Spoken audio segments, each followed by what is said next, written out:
દિવસે ને દિવસે સામાજિક દૂષણો વધી રહ્યા છે, કુરિવાજો છે એટલા ઘર કરી ગયા છે કે સમાજ છે આખું વિપરીત દિશામાં જતો રહ્યો છે। આપણે જોઈએ છે કે અત્યારે દીકરા દીકરીઓના દરેક સમાજમાં લગ્ન થવા માટે ઘણી બધી સમસ્યાઓ આવે છે।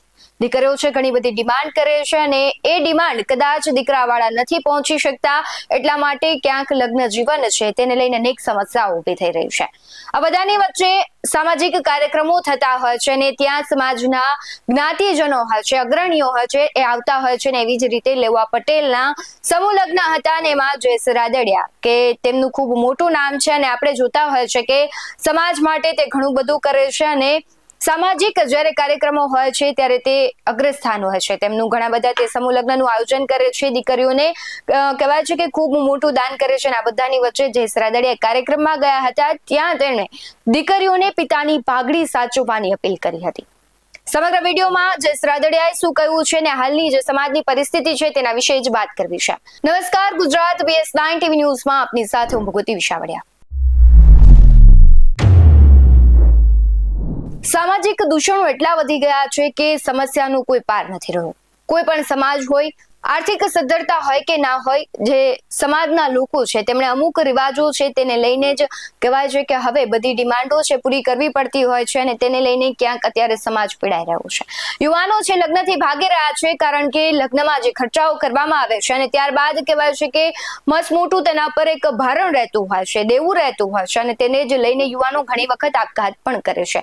અને એક વસ્તુ પણ જોવા જેવી છે કે જે અત્યારે એક ટ્રેન્ડ ચાલી રહ્યું છે શહેરીકરણનો। ગામડાઓમાં માતા પિતા રહેતા હોય અને શહેરમાં દીકરા દીકરીઓ અથવા પુત્ર અને પુત્રવધુ રહેતા હોય અને આ બધાની વચ્ચે જે ખર્ચાઓ છે તે પરવડતા ન હોય, મોંઘવારી છે એટલી બધી વધી ગઈ છે અને ખાસ કરીને મહત્વની વસ્તુ એ છે કે જે ગામડાઓમાં બાપ દાદાની જમીન છે તે કોઈ સાચવવા વાળું નથી હોતું। અને દીકરીઓની વાત કરીએ ત્યારે દીકરીઓ છે અત્યારે કહેવાય છે કે સમાજની જે ઇજ્જત આબરૂ છે તેની નીલામી કરતી હોય છે। ત્યારે જયેશ રાદડિયાએ ખૂબ જ સરસ મજાની વાત દીકરીઓને કહી છે કે પિતાની પાઘડી છે એ તમારે સાચવવાની છે। વિગતે વાત કરીએ તો જેતપુરના ધારાસભ્ય અને ગુજરાતના પૂર્વ મંત્રી જયેશ રાદડિયાએ પાલનપુરના ગઢ ગામમાં યોજાયેલા લેવા પટેલ સમાજના 58મા સમૂહ લગ્ન સમારોહમાં હાજરી આપી। આ પ્રસંગે તેમણે સમાજના યુવક યુવતીઓને સંબોધતા કેટલીક મહત્વની સલાહ આપી હતી। રાદડિયાએ ખાસ કરીને યુવાનોને બાપ દાદાએ જાળવી રાખેલી જમીન સંપત્તિ સાચવી રાખવા માટે ટકોર કરી છે અને તેમણે કહ્યું છે કે યુવાનોએ પોતાના પૂર્વજોની મહેનતથી ઊભી થયેલી મૂડીનું મૂલ્ય સમજવું જોઈએ। દીકરીઓને સંબોધતા તેમણે કહ્યું કે પિતાની પાઘડીની જે ઇજ્જત છે જાળવવા માટે ભાવનાત્મક તેમણે અપીલ કરી છે અને તેમણે ભારપૂર્વક કહ્યું કે દીકરીનો બાપ દીકરી માટે હંમેશા સારું જ વિચારે। આપણે જોઈએ છીએ કે અવારનવાર દીકરીઓ ભાગી જતી હોય છે, અન્ય જ્ઞાતિઓમાં લગ્ન કરતી હોય છે, ત્યારે જે બાપ અને દીકરીનો સંબંધ એટલો બધો કરુણ હોય છે કે બાપને ખૂબ જ ખોટું લાગે છે અને કદાચ અનેક એવા બાપુ છે કે જે જીવી નથી શકતા, આખી જિંદગી તેમને અફસોસ રહે કે જે દીકરીને પાડી પૂસીને મોટી કરી એ દીકરી જ્યારે ઇજ્જતની નીલામી કરે ત્યારે તેને નીચું જોવા જેવું થાય। માત્ર એ કુટુંબને જ નહીં પરંતુ સમાજને પણ ક્યાંક કલંક રૂપ તે સાબિત થતી હોય છે।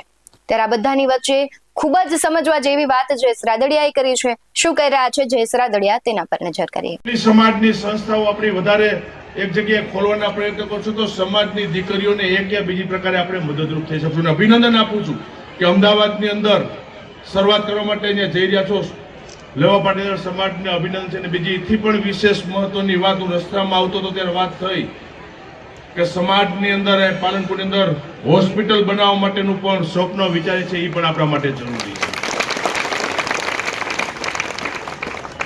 કામ એવી રીતે સમાજની અંદર કરો વર્ષો સુધી લોકો આપણને યાદ રાખે અને તમારી સૌ વચ્ચે આજે એક લેવા પટેલ સમાજના દીકરા તરીકે તમારી પાસે આજે વિનંતી કરું છું કે બાપ દાદાએ આપેલો વારસો અને ખાસ કરીને સંસ્કાર આપણા જે અમારી વાત સાંભળતી હોય આપણા સમાજની દીકરીઓ, જ્યાં તમને મારો અવાજ સંભળાતો હોય ત્યાં કીધું કે આપણા બાપ દાદા પાઘડી પહેરતા હતા ને એ આપણી સંસ્કારની આપણી નિશાની છે।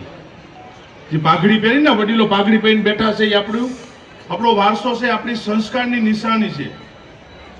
અને દીકરીઓને મારી વિનંતી છે કે બાપે માથે ઓઢેલી પાઘડી એ નીચી ન નમી જાય ને જોવાની જવાબદારી દીકરીઓની જવાબદારી।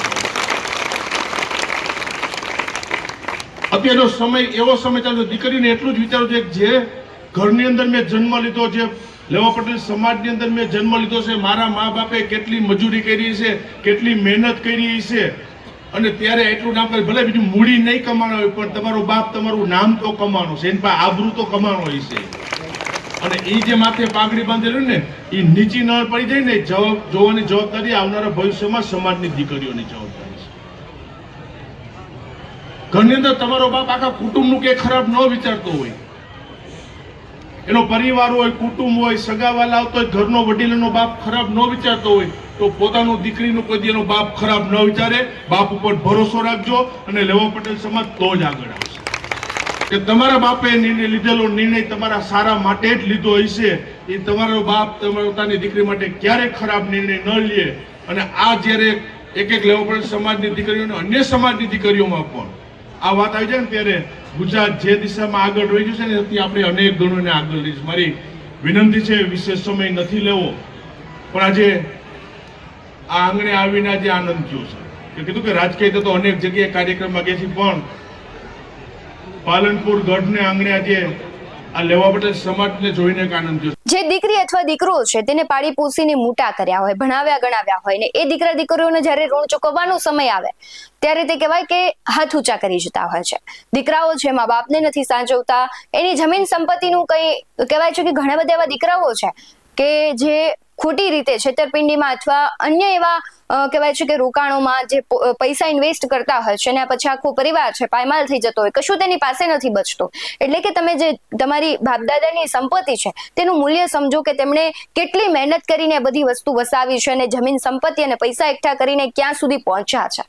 અને એક જ ઝાટકામાં જ્યારે યુવાનો છે એ આવી બધી માયા ઝાડમાં ફસાય અને બધું જ ખોઈ બેસે ત્યારે ચોક્કસથી મા બાપને અને પરિવારજનોને, ખાસ કરીને જેમણે મહેનત કરી છે, બધાને જ અફસોસ તો થાય. અને દીકરીઓની વાત રહી તો દરેક સમાજમાં એક દૂષણ થઈ ગયું છે કે અત્યારને જે પ્રમાણે સ્વતંત્રતા આપવામાં આવી છે એ સ્વતંત્રતાનો ક્યાંક દુરુપયોગ કરીને દીકરીઓ છે એ પણ એવા પગલા ભરતી હોય છે અને ન માત્ર સમાજ પરંતુ બધાને નીચું જોવા જેવું કરતી હોય. જ્યારે એક દીકરી સમાજની આગળ વધે ત્યારે જેટલો આનંદ થાય ને સમાજને તેટલું જ કહેવાય છે કે દુઃખ થતું હોય છે કે જ્યારે એક દીકરી છે અવળું પગલું ભરે. સમગ્ર ઘટનાને લઈને જયેશ રાદડિયાનું જે નિવેદન છે તેને લઈને ને સમાજની જે દીકરા દીકરીઓ છે, યુવાનો છે જે અત્યારે આખા અલગ રસ્તા ઉપર જઈ રહ્યા છે, અલગ દિશા તેમણે પકડી લીધી છે, તેને લઈને તમારું શું કહેવું છે કમેન્ટ બોક્સમાં જરૂરથી જણાવજો. બાકી આવા જ વધુ અહેવાલો સાથે ફરી મળતા રહીશું. તમે અમારી યુટ્યુબ ચેનલને સબસ્ક્રાઇબ કરવાનું, અમને ફેસબુક અને ઇન્સ્ટાગ્રામ પર ફોલો કરવાનું ભૂલશો નહીં. બાકી નવી અપડેટ્સ મેળવવા માટે આપ જોતા રહો BS9 TV ન્યૂઝ. નમસ્કાર.